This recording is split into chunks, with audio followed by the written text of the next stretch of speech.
Halo Sobat-Sobat TRJ semuanya, dimanapun kalian berada, apa kabarnya nih? Terutama di tahun 2022 ini kita akan masuk ke semester kedua di tahun 2022. Semoga Sobat-Sobat TRJA selalu dalam keadaan bahagia dan semangat. Hari ini kita akan kupas tuntas mengenai kinerja dan performa PT Transcon JTBK, terutama berkaca dari laporan keuangan PT Transcon JTBK tahun 2021 yang dirilis pada April tahun 2022 kemarin. Hari ini sudah hadir bersama kita dua narasumber kita yang hebat.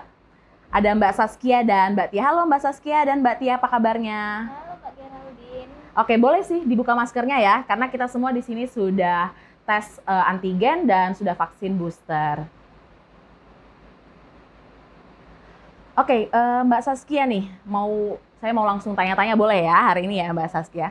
Mbak Saskia gimana nih, boleh cerita sedikit nggak gimana Mbak Saskia memimpin Departemen Accounting dan menjalankan kinerja accounting terutama di tahun 2022 ini? Oke, tentunya di mana-mana pun dalam memimpin sebuah organisasi itu tidaklah mudah.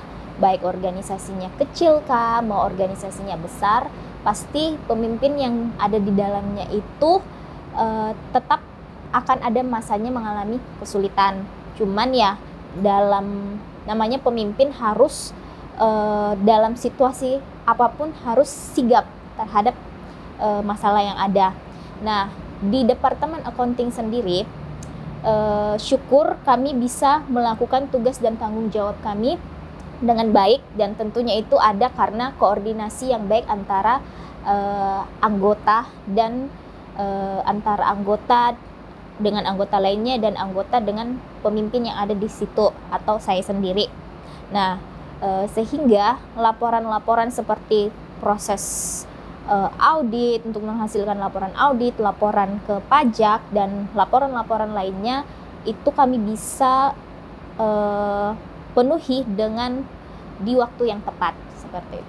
Wah, luar biasa sekali nih, Departemen Accounting menunjukkan pencapaian yang positif juga ternyata di tahun 2022 ini. Oke, kalau dari sisi Mbak Tia nih, sebagai pemimpin di Departemen Corporate Affairs, bagaimana Mbak Tia menjalankan kinerja dan roda perputaran di Departemen Corporate Affairs? Kan sudah pernah tuh Mbak Geraldine touring GCG ya. Kalau misalnya Sobat TRJ ngeliat di YouTube-nya Transcon, itu udah ada touring GCG. Di situ ada Corporate Secretary, di bawahnya ada namanya Corporate Affairs. Di bawah Corporate Affairs itu ada Corporate Legal Compliance, terus ada Corporate Planning and Analysis, terakhir ada Corporate Communication and Relation. Jadi 3 bagian ini saling membutuhkan antara satu dengan yang lain. Kemarin kita tahu di Balikpapan itu sempat ada PPKM lain di awal tahun 2022, dan di awal tahun 2022 itu pun kami sedang mempersiapkan untuk RUPS LB. Itu kami komitmen bagaimana agar semuanya terlaksana dengan baik antara satu bagian dengan bagian yang lain, karena kami saling membutuhkan supaya kesulitan itu bisa menghasilkan kinerja yang baik. Terbukti RUPS LB kemarin berjalan dengan lancar, dan sebenarnya COVID itu tidak menghambat Corporate Affairs untuk melakukan pekerjaannya karena kami terkenal dengan deadline-nya. Kalau misalnya kami sedikit aja telat dengan deadline, sedikit aja telat dengan tanggal yang sudah ditetapkan, itu akan mempengaruhi sekian banyak keputusan yang harus diambil. Kurang lebih seperti itu kinerja yang sudah bisa saya gambarkan untuk Corporate Affairs di awal tahun 2022. Wah, keren banget ya ternyata Sobat-Sobat TRJA, di balik kinerja dan performa PT Transcon JTBK yang baik ini, ada jiwa-jiwa muda di baliknya yang turut berkontribusi dalam menciptakan kinerja yang positif tersebut. Oke, kita udah ngobrol soal awal tahun 2022. Nah, ini intinya kita akan flashback nih ke tahun 2021. Seperti apa sih PT Transcon JTBK, kinerja, performa, dan posisi keuangan di tahun 2021? Oke, pertama saya akan kembali tanya ke Mbak Saskia nih. Mbak Saskia mungkin boleh jelaskan sedikit, atau banyak juga boleh ya Mbak Saskia, bagaimana sih performa PT Transcon JTBK di tahun 2021 berkaca dari laporan keuangan di tahun 2021? Oke, mungkin sobat-sobat TRJ juga sudah lihat nih di website IDX dan websitenya Transcon sendiri, kita sudah mempublish laporan keuangan tahun 2021. Nah, saya langsung aja ke membawa sobat-sobat TRJ dan Mbak Geraldine ke laporan keuangan tahun 2021 tersebut. Di net profitnya sendiri, jika dibandingkan dengan tahun 2020, di situ terlihat bahwa net profit perusahaan itu naik sekitaran kalau nggak salah 20-24%. Jika dibandingkan dengan perusahaan lain, di sini kelihatan bahwa perusahaan Transcon sendiri itu tetap survive, karena kalau dibandingkan dengan perusahaan lain, banyak tuh perusahaan-perusahaan yang malah justru melaporkan laporan keuangannya secara omset dan secara profit mereka turun. Apa yang dilakukan Transcon ini membuktikan bahwa di tengah pandemi sekalipun perusahaan tetap cuan. Dilihat dari pendapatan yang tetap stabil, net profitnya juga naik. Nah, net profitnya naik ini dikarenakan yang disebabkan paling utama karena ada penjualan unit. Jadi penjualan unit itu mendongkrak supaya net profit kita naik. Terus kemudian karena penjualan unit tersebut jadi ada efisiensi terhadap biaya perawatan. Jadi ada biaya-biaya yang akhirnya perusahaan tidak perlu keluarkan. Kemudian perusahaan juga di tahun 2020 kemarin, perusahaan kan ada mendapatkan penurunan suku bunga dari pihak krediturnya. Kalau nggak salah itu ada 2, Arta Asia dan Depostar Finance. Nah, karena adanya penurunan bunga tersebut membuat perusahaan tidak perlu mengeluarkan biaya yang berlebih atas pembayaran cicilannya. Nah, hal-hal yang seperti itulah yang akhirnya dilakukan perusahaan sehingga perusahaan mampu mencatatkan net profit di tahun 2021 ini naik seperti yang saya sebutkan tadi sekitar 20-24% tersebut. Wah, ternyata kunci dari peningkatan net profit sendiri itu dari efisiensi biaya, penurunan suku bunga, bahkan PT Transcon JTBK juga mendapatkan other revenue atau pendapatan lain dari penjualan unit bekas. Keren banget nih, sobat-sobat TRJ. Oke, tadi itu seputar laporan keuangan tahun 2021. Nah, lebih seru lagi nih kalau dengar dari Mbak Tia dari Departemen Corporate Affairs. Tadi Mbak Saskia udah singgung mengenai perusahaan yang cuan. Oke, kalau dari Mbak Tia ini, yang cuan kan berarti investor ya Mbak ya? Gimana nih, boleh diceritakan ke Sobat TRJA seperti apa sih secara singkat kinerja saham, kemudian jumlah investor mungkin ada peningkatan sampai dengan realisasi rencana bisnis di tahun 2021. Tadi kan sudah dibahas mengenai fundamental perusahaan. Kalau dari segi investor, bisa dilihat nanti grafiknya dari awal tahun 2021 itu harga saham PT Transcon Jaya Tbk dibuka Rp168 per lembar saham. Dan di akhir tahun, Desember 2021, harga saham itu mencapai Rp446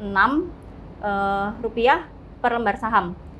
Dari situ bisa dilihat juga transaksi-transaksi yang ada di awal tahun sebelumnya. Untuk Sobat TRJA yang belum tahu, PT Transcon Jaya Tbk IPO di bulan Agustus 2020. Jadi umur kami sebagai perusahaan TBK itu masih baru, tapi kinerjanya jangan diragukan lagi lah. Bisa dilihat dari fundamentalnya tadi kan sudah dijabarkan. Kalau dari sisi harga saham tadi saya sudah sempat singgung, dan untuk dilihat juga dari jumlah investor kami selama tahun 2021 dari Januari sampai Desember itu meningkat sekitar kurang lebih 45%. Di situ berarti bisa dilihat bahwa para investor, masyarakat itu sudah mulai mengenal, sudah mulai tahu tentang ada Transcon ternyata harganya sekian tapi fundamentalnya baik. Jadi bisa disimpulkan juga bahwa Transcon ini cocok kok untuk investor-investor yang mau invest dananya ke perusahaan terbuka, itu sangat memungkinkan. Realisasi bisnis Transcon selama tahun 2021 itu bisa dilihat Desember kemarin. Di Desember 2021 kami berhasil meraih sertifikasi ISO 9001. Itu adalah manajemen mutu, dan itu menggambarkan bahwa Transcon ini tidak main-main untuk mutu servisnya, karena kami juga ada servis untuk kendaraannya, mutu servisnya, terus untuk organisasinya, segala sesuatu yang berhubungan dengan mutu itu sudah comply atau sudah sesuai dengan ISO 9001. Dan selain itu ada beberapa titik lokasi yang sudah kami targetkan dan masuk di tahun 2021 itu berhasil, seperti di Maluku, terus ada juga di Sulawesi, dan ada di Kalimantan Utara.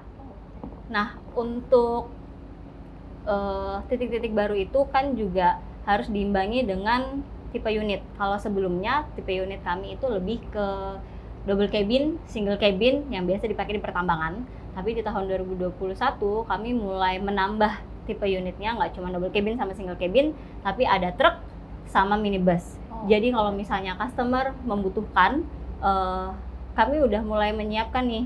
Jadi customer nggak perlu worry, nggak perlu khawatir, Transcon nggak punya. Tenang, kami menyiapkan itu semua sesuai kebutuhan customer. Kurang lebih seperti itu gambaran di 2021 ya. Wah, ternyata cukup ekspansif sekali ya PT Transcon Jaya Tbk ini di tahun 2021. Nah, tadi sudah disinggung nih mengenai investor, mengenai kinerja saham. Biasanya tipe investor itu suka bertanya, apa aja ya poin-poin menarik yang perlu dilirik di PT Transcon Jaya Tbk? Apa nih yang membuat mereka dapat terus mempercayakan dana mereka untuk mereka investasikan di PT Transcon Jaya Tbk? Dari sisi Mbak Saskia mungkin boleh sampaikan ke sobat-sobat TRJA, apa saja poin-poin fundamental yang cukup menarik di PT Transcon Jaya Tbk sendiri? Menurut pendapat saya pribadi, Mbak Geraldine, hal-hal yang mungkin bisa dilihat oleh investor-investor PT Transcon Jaya dari laporan keuangan audit di tahun 2021 ini, yang pertama, yang seperti yang saya sebutkan pertama tadi, net profit perusahaan itu naik dari 20-24% jika dibandingkan dengan tahun 2020. Kemudian sobat-sobat TRJ pasti sudah tahu tuh, apalagi investor dari itu apa. Nah, DER perusahaan itu masih stabil di angka 1. Artinya aset perusahaan itu tidak muluk-muluk semua sumbernya dari hutang, tapi memang ada dari ekuitas perusahaan sendiri atau modal dari perusahaan sendiri ya, yang bersumber dari pendapatan yang dihasilkan perusahaan.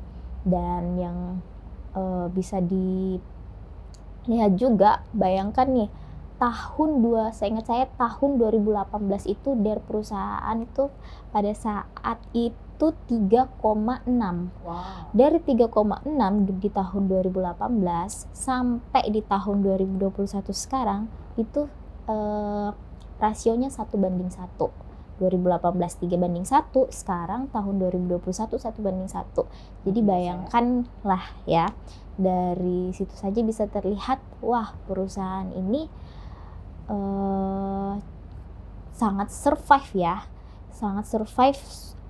terhadap bagaimana perusahaan tidak terlalu bergantung sama hutang. Dan yang poin ketiga yang bisa dipertimbangkan adalah perusahaan ini baru IPO. Bisa dikatakan umurnya dia dari sejak menjadi perusahaan TBK itu 2 tahun ya Bu Tia ya? Ya, Kurang lebih 2 tahun. Nah, yang saya tahu nih, banyak perusahaan yang bahkan umurnya sudah 5 tahun, 10 tahun, bayar dividen itu kadang mereka masih mikir-mikir. Kadang dalam 1 tahun itu mereka bukan nggak mau bayar dividen, mungkin kecukupan dananya tidak bisa untuk membayar dividen. Sedangkan Transcon komitmen akan selalu membayarkan dividen untuk tiap tahun. Bukan begitu ya Bu Tia ya? Seperti itu.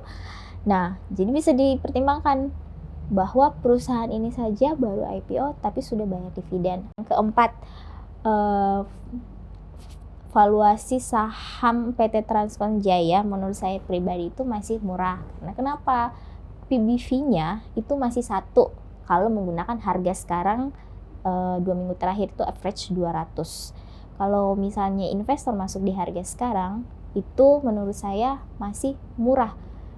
kalau misalnya investor membeli di harga 200 dengan pertimbangan yang saya sebutkan tadi, net profitnya naik 20-24%, DER-nya masih stabil. Jadi menurut saya itu sih poin-poin menarik dari fundamental perusahaan. Oke, jadi dari sisi valuasi, net profit, pendapatan, dan dari sisi fundamental bisa dikatakan cukup menarik nih PT Transcon Jaya Tbk ya Mbak Saskia. Oke, kalau dari sisi Mbak Tia sendiri, ini ada poin menarik nih kalau di dalam corporate affairs. Kita akan berbicara mengenai tata kelola perusahaan yang memang secara langsung ditangani oleh corporate secretary yang notabene corporate affairs berada di bawah corporate secretary.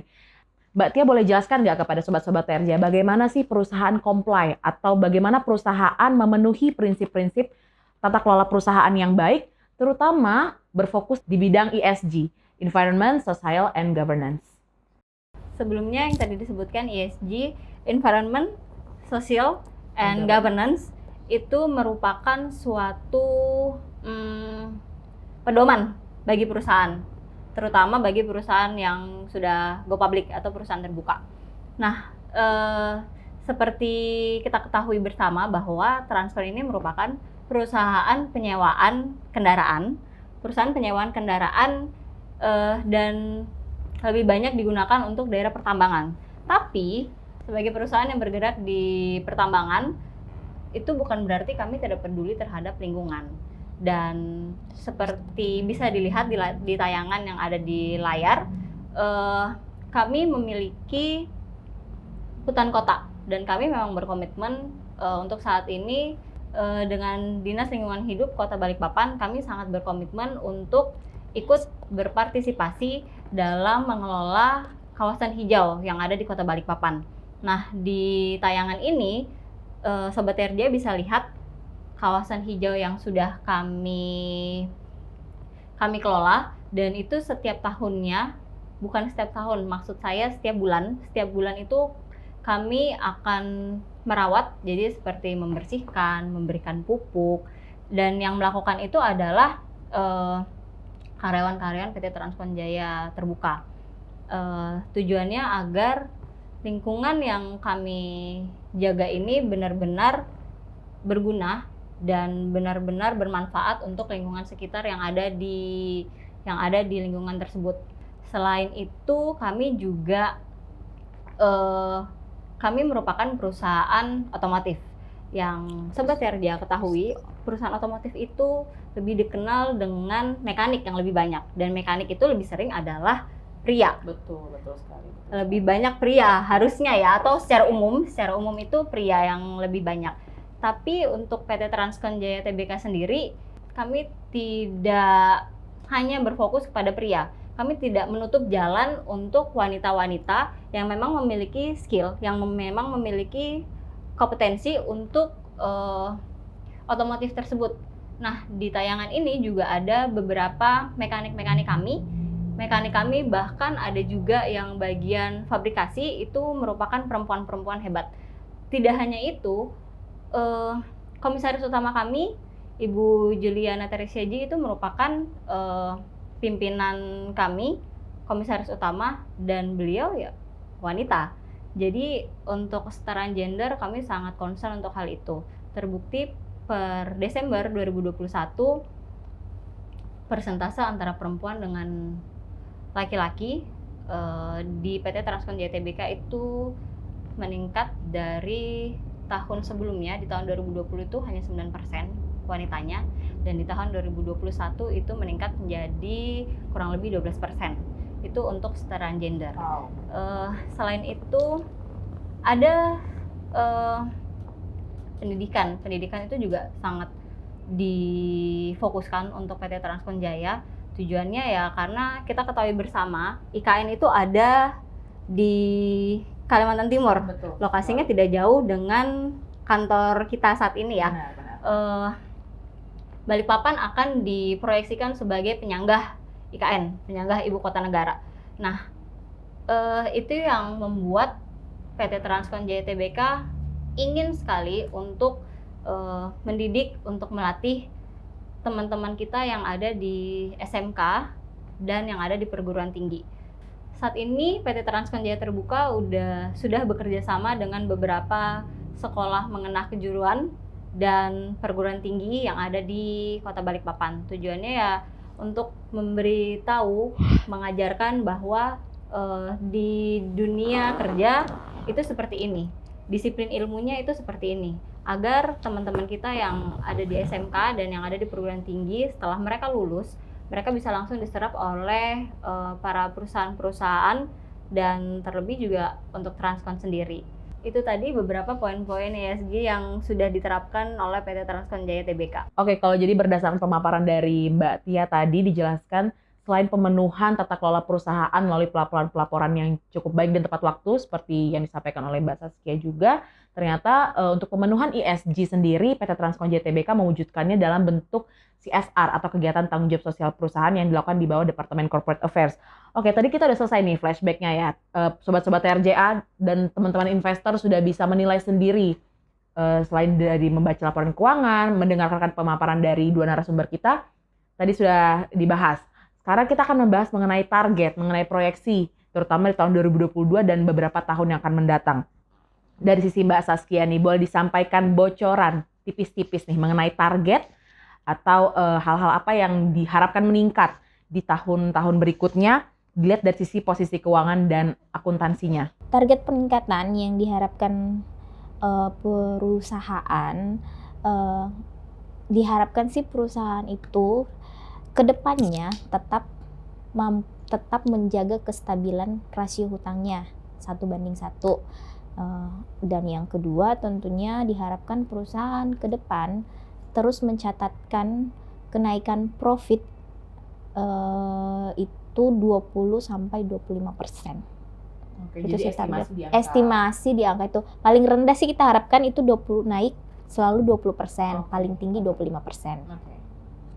Oke, tadi kita udah bahas atau udah flashback nih di tahun 2021. Nah, sekarang saatnya kita untuk membahas hal-hal terkait proyeksi dan target di tahun 2022 sendiri, bahkan di tahun-tahun mendatang. Kita mulai dari Mbak Tia dulu nih, ahlinya proyeksi dan ahlinya bisnis plan ya kalau bisa kita sebut.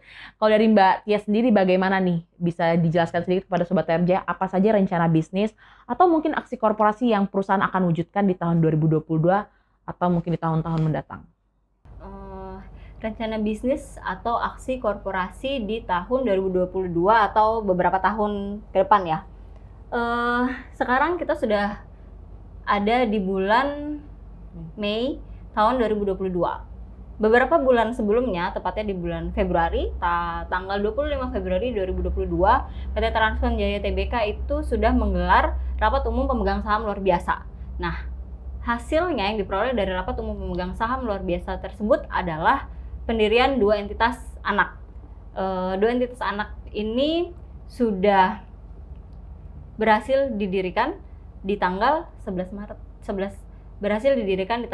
Maret 2022. 11 Maret 2022 itu adalah penandatanganan akte untuk PT Borneo Sentana Gemilang atau biasa kami lebih akrab menyebutnya dengan BSG. Dan yang kedua adalah PT Multinet Perkasa Indonesia atau sapaan kami adalah MPI. Dua entitas anak ini merupakan hasil dari aksi korporasi yang kami rencanakan di tahun 2021 dan sudah terlaksana. Di tahun 2022 kami juga berhasil mendapatkan ISO, ada dua ISO yaitu 14001 manajemen lingkungan dan 45001 yaitu K3.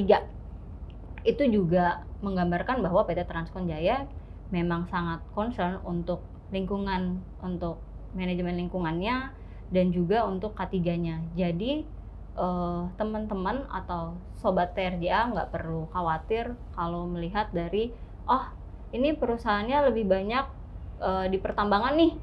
Tapi walaupun di pertambangan kami juga tetap memperhatikan lingkungan sebagaimana yang seharusnya menjadi tanggung jawab perusahaan. Selain itu ada beberapa rencana bisnis yang akan kami kerjakan di tahun 2022 ini. Kalau sebelumnya kami sudah concern untuk Indonesia di bagian timur, dan di tahun ini juga kami sudah resmi untuk mendirikan kantor perwakilan di Makassar. Itu juga tujuannya untuk mempermudah mobilisasi yang ada di Indonesia Timur. Dan di semester 2 nanti kami akan berencana untuk mendirikan kantor perwakilan di Jakarta. Kantor perwakilan Jakarta itu tujuannya untuk memudahkan kami untuk customer-customer yang berada di daerah Sumatera atau mungkin yang berada di daerah Jawa. Kurang lebih seperti itu yang akan kami proyeksikan di tahun 2022. Oke, baik. Berarti kalau bisa dikatakan dari sisi rencana bisnis maupun tadi sudah flashback di tahun 2021 ini, PT Transcon JTBK tergolong sangat ekspansif ya. Jadi bisa menjadi pertimbangan juga nih buat teman-teman investor atau sobat-sobat TRJA yang memang ingin investasi di PT Transcon JTBK di pasar modal tentunya. Berkaca dari proyeksi dan rencana bisnis yang sudah disampaikan oleh Mbak Tia tadi, kalau pendapat dari Mbak Saskia, apakah ada nih target-target yang ingin dicapai perusahaan di tahun 2022 ini bahkan di tahun berikutnya? Mungkin boleh disampaikan ke sobat TRJA.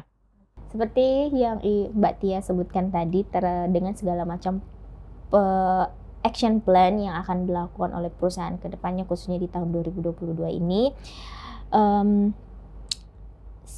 per Maret kemarin dari yang disebutkan Ibu Tia, ada yang sudah terrealisasikan. Salah satunya adalah pembentukan 2 anak perusahaan. Dengan adanya pembentukan 2 anak perusahaan ini, maka perusahaan tidak hanya akan melaporkan laporan entitasnya saja, tapi akan melaporkan laporan keuangan konsolidasi, seperti itu. Nah, dengan diharapkan adanya 2 pembentuk anak perusahaan ini akan bisa menambah sumbangsi terhadap pertumbuhan laba perusahaan, seperti itu. Dan yang diharapkan juga perusahaan tetap menjaga kestabilan rasio hutangnya, seperti itu. Oke, jadi kalau dari sisi target sendiri ada nggak nih bocoran angkanya nih Mbak Saskia untuk dari angka target peningkatannya sendiri? Mungkin profit perusahaan itu kalau menurut saya pribadi tiap tahun perusahaan bisa mencetak kenaikan profit itu 20-25%. Oke, jadi memang berputar di angka sekitar 20-25% untuk peningkatan dari sisi laba bersih sendiri ya, seperti itu. Oke, jadi dari sisi fundamental sudah dibahas, dari sisi rencana bisnis juga sudah dibahas bahwa PT Transcon JTBK ini memang kedepannya akan terus menepati janjinya kepada investor seperti pasca IPO saat itu untuk terus semakin ekspansif, untuk terus meningkatkan kinerjanya di setiap tahunnya bahkan di tahun-tahun yang akan datang. Nah, sebagai kesimpulan mungkin ya, jadi kalau dari sisi pandangan Mbak Saskia sendiri, layak nggak nih saham PT Transcon atau TRJA ini untuk dikoleksi? Menurut saya layak karena dari sisi PBV-nya saja, itu dengan harga yang saat ini, harga saham kita yang saat ini Rp200, PBV perusahaan masih di bawah 1. PBV masih di bawah 1, berarti masih murah. Sedangkan dibandingkan dengan perusahaan-perusahaan yang lain, kalau saya lihat untuk subsektor transportasi masih di atas 1, berarti masih mahal. Kemudian Transcon ini layak untuk dikoleksi. Kenapa? Yang pertama, dari segi prospek bisnisnya bagus ya, apalagi yang sudah disebutkan oleh panjang lebar oleh Ibu Tia, action plan-nya sangat banyak ke depannya, tentunya akan meningkatkan menjadi sumbangsi terhadap pendapatan perusahaan. Nah, dengan harga itu yang pertama. Yang kedua, kalau dibandingkan dengan harga yang saat ini harga saham perusahaan yang saat ini sedang ada, 2 minggu terakhir kan harga saham Transcon itu ada di sekitar average, ada di sekitaran harga 200. Nah, justru yang pertama yang tadi saya bilang, justru di harga inilah valuasi terhadap harga perusahaan itu masih murah karena PBV-nya masih 1. Nah, yang ketiga mungkin kenapa saya katakan layak untuk dikoleksi, karena PT Transcon Jaya dari awalnya sudah komitmen untuk mau terus membayarkan dividen setiap tahunnya. Buktinya tahun 2021 kemarin kita bayar dividen, dan untuk tahun-tahun yang akan mendatang perusahaan akan tetap membayarkan dividen. Seperti itu. Jadi menurut saya layak sih untuk dikoleksi. Oke, berarti dari sisi valuasi sahamnya masih tergolong murah. Jadi bisa dikatakan PT Tergolong Trans murah dengan harga saham yang ada yang saat sekarang. ini. Oke, jadi kalau bisa kita katakan slogannya harganya murah tapi kualitas perusahaannya luar biasa begitu ya, Mbak Saskia. Oke, kalau dari sisi Mbak Tia, pendapatnya bagaimana nih? Apakah saham TRJA ini layak dikoleksi? Sangat layak. Kenapa kami mengatakan layak untuk mengoleksi atau menjadikan list di portofolio Sobat TRJA? Karena tadi sudah dibahas bahwa kami memiliki 2 anak perusahaan, BSG sebutan kami, dan juga ada MPI. Berarti di tahun 2022 nanti kami akan melakukan konsolidasi terhadap laporan keuangan, yang artinya semua pendapatan itu akan digabungkan di induk. Dan sekarang seperti dijelaskan oleh Bu Saskia tadi, PT Transkon Jaya Tbk sudah menjadi holding atau sudah menjadi induk dan memiliki 2 anak. Kedepannya kami mungkin akan menambah lagi, akan menambahkan anak-anak lagi. Mungkin kedepannya itu masih kami godok sih, supaya nanti tujuannya agar investor juga semakin yakin dan fokus bisnis kami juga semakin terarah akan kemana di masing-masing anak tersebut. Dengan adanya konsolidasi seperti itu, berarti akan menambah pendapatan, akan menambah net profit kami. Dengan net profit kami yang bertambah, itu juga akan berpengaruh terhadap dividen. Tadi juga sudah disebutin oleh Bu Saskia. Untuk investor-investor TRJA, itu akan sangat menguntungkan, karena seperti di prospektus, kami komit untuk membagikan dividen tiap tahunnya.